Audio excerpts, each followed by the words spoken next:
Les New York Times a rapporté cette semaine l'étonnante découverte faite par la coopérative d'un immeuble à New York qui a trouvé une boîte dans laquelle les restes d'un scientifique éminent étaient enfermés.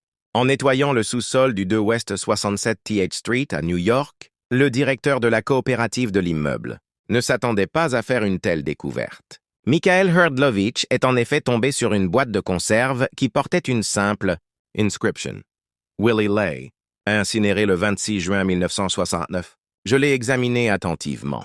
Et là, j'ai compris qu'il s'agissait des cendres d'une personne. Ou a raconté l'homme auprès d'ABC News quelques jours après que le New York Times a fait état de cette étrange histoire. Le directeur a aussitôt prévenu la présidente du conseil d'administration de la coopérative, Dawn Nadeau. Je me suis dit « Waouh, c'est une responsabilité que je dois assumer », a commenté cette dernière. Elle a donc entrepris des recherches à propos de ce fameux Willie Ley. Là, elle a découvert que l'homme dans la boîte était loin d'être un inconnu. Willie Ley, né en Allemagne en 1906 et ayant fui le pays, pour Londres en 1935 avant de rejoindre les États-Unis un an plus tard, était en fait un éminent scientifique et écrivain. À son actif, plusieurs articles, scénarios et livres sur la conquête spatiale. Assez pour faire de lui l'un des principaux architectes des vols spatiaux et des fusées. Ce fut une découverte incroyable, car je tenais la vie de quelqu'un entre mes mains. Sans parler de celle de quelqu'un d'aussi célèbre et d'un pionnier, c'est ému Michael Herdlovich.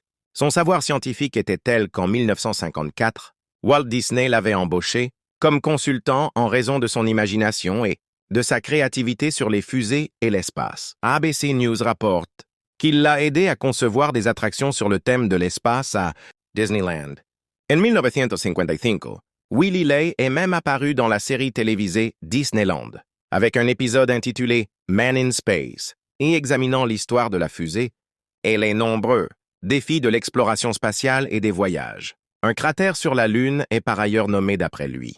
Où envoyer ses cendres? Et s'il rêvait de voir enfin un homme marcher sur la Lune?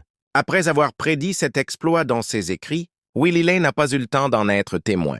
Il est mort d'une crise cardiaque le 24 juin 2069, à peine 3 semaines avant le premier alunissage du monde le 16 juillet. La façon dont Willie Ley s'est retrouvé dans le sous-sol d'un immeuble de l'Upper West Side reste un mystère. S'il était bien installé à New York, c'est à Jackson Heights, dans le Queens, qu'il a passé sa vie avec sa femme et ses 2 filles, à des kilomètres de l'immeuble où la boîte était cachée.